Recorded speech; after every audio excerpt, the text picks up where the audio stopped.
A ONU, ela rejeitou nessa quinta-feira agora a decisão dos Estados Unidos de reconhecer Jerusalém como a capital de Israel. Jerusalém é a capital de Israel desde quando Davi ele assume o trono e ele transporta a capital para Jerusalém. Ele toma Jerusalém, que estava dominada pelos jebuseus, ele faz em primeiro lugar ali o seu castelo, né, o seu palácio, e ele já empreende uma ação para construir o templo, que depois ele é impedido de construir, e esse templo é construído pelo seu filho Salomão. Antes disso, isso segundo a Bíblia nos mostra, mas anteriormente a isso existe uma tradição judaica, alguns escritos rabínicos, que colocam Jerusalém já como um local especial para os judeus na época de Abraão. Abraão, depois de vencer os reis e trazer o seu sobrinho Ló, que estava cativo ali, já havia sido levado, ele encontra Melquisedeque, sacerdote de Salém, e Melquisedeque o abençoa, ele dá 10ª parte dos despojos ali para Melquisedeque. É uma história que é muito conhecida pelos cristãos também. E diz essa tradição judaica, esses escritos rabínicos, que então Abraão chama aquele lugar de Yerushalayim. Eu acho que é mais ou menos isso. Que é a cidade do que é perfeito. Porque ali ele teve o seu encontro pessoal com Deus. Melquisedeque tipificava Cristo. E ele coloca o nome daquele lugar de Yerushalayim, que é Jerusalém. Bom, por que eu estou falando isso? Né? Existe então essa guerra e essa disputa, principalmente entre os árabes e muçulmanos, por Jerusalém. A igreja cristã, principalmente a católica também, ela quer ter um pouco do domínio ali, principalmente comercial, não é, sobre Jerusalém. Os cristãos, eles entendem que Jerusalém é um lugar sagrado porque foi ali que Cristo esteve, principalmente nos últimos dias, foi ali que ele foi crucificado e foi ali que ele ressuscitou. Os árabes muçulmanos, por 2 motivos. O primeiro deles, pelo menos é o que é mais argumentado, é que no ano de 1400, Maomé diz ter sido translatado de Medina até Jerusalém, e em Jerusalém ele teve um encontro com Deus e Deus passou várias profecias para ele. Essas profecias são formam a base do Alcorão. Pois bem, e além disso, os árabes, eles são descendentes de Ismael. Ismael, que foi um filho, o primeiro filho de Abraão, porém um filho bastardo, um filho que Abraão teve com a escrava de Sara. Então eles entendem que eles têm parte nessa terra, que era uma terra prometida para Abraão.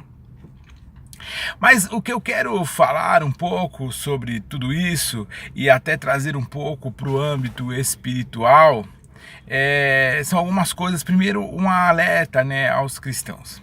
Nós, é lógico, Jerusalém é um lugar interessante para que os cristãos que tenham esse interesse possam ir viajar, conhecer, entender um pouco da história, da geografia, para poder ter uma compreensão melhor dos fatos bíblicos. Ponto. Não é? Eu quero até trazer uma palavra de Jesus. Jesus falou para os discípulos o seguinte: ficai em Jerusalém, até que do alto sejais revestidos de poder. E aí, quando antes dele subir aos céus, ele fala: recebereis poder ao descer sobre vós o Espírito Santo, e sereis minhas testemunhas, tanto em Jerusalém, Samaria, toda a Judéia e até os confins da terra. A palavra igreja significa ir para fora. Nós não devemos estar com os olhos em Jerusalém, mas na Nova Jerusalém. Nós devemos estar com os olhos em Cristo. Essa é a posição que os cristãos têm que ter. Eu acho que nessa questão de Israel e de ONU tal, os líderes que têm esse poder de influência, cristãos, deveriam falar: não, Jerusalém é a capital de Israel. Uma outra coisa que eu acho muito interessante, e talvez vou viajar um pouco aqui, eu não estou falando assim, Jesus está voltando, mas o livro de Isaías, o capítulo 35, ele fala de alguns acontecimentos que são alguns acontecimentos escatológicos, e ele começa falando o seguinte: o ermo florescerá e o deserto se transformará num jardim florido, o ermo florescerá, não é? E a rosa exultará como a rosa, ou algo assim. E Israel e toda aquela região da Palestina, inclusive Jerusalém, ela foi se transformando no deserto. Se transformando por quê? Porque a própria palavra diz que a terra que os judeus, que os israelitas ainda, eles receberam do Senhor, era uma terra que manava leite e mel. Era uma terra que tinha produção em abundância.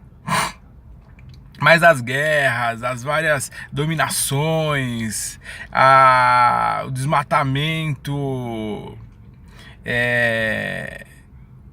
criminoso foi transformando aquela região numa região desértica. Porém, já no século XIX, final do século XIX, alguns judeus começaram a comprar fazendas na região, porque eles haviam saído de lá, eles não tinham mais a possessão da terra. Mas eles começaram a comprar, via algumas empresas, fazendas na região. E começaram a fazer pesquisas agrícolas. E hoje o deserto produz tâmaras, produz abacaxi, produz laranja, produz abobrinha, produz limão, produz uva, produz um dos melhores vinhos do mundo.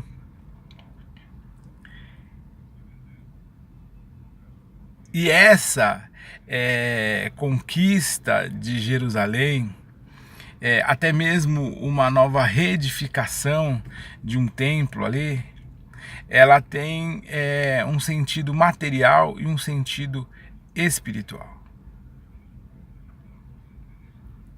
As coisas, elas estão caminhando para a volta de Cristo. Mas você está falando então que Jesus está voltando? Eu ouço há tanto tempo falar que Jesus está voltando, né? A gente pode pensar várias coisas, eu não estou falando isso. O que eu estou falando é que as coisas estão caminhando para isso. E a única coisa que nós, cristãos, devemos nos preocupar é em levar a palavra do Senhor. Mostrar Cristo às pessoas. Hoje a gente vê pastores, pregadores, perdendo tanto tempo, agredindo as pessoas, falando mal, questionando. E eu não estou falando aqui que se estão certos ou estão errados nisso, mas eu estou falando que a palavra de Deus, ela diz: conhecereis a verdade, e a verdade vos libertará. Nós devemos falar de Cristo, nós devemos levar Cristo. Ele é a verdade que vai libertar, que vai transformar o coração, que vai transformar as atitudes, e nós precisamos. Esse é um dever. É disso que nós seremos cobrados. Pense nisso. Fica na paz. Deus abençoe a sua vida.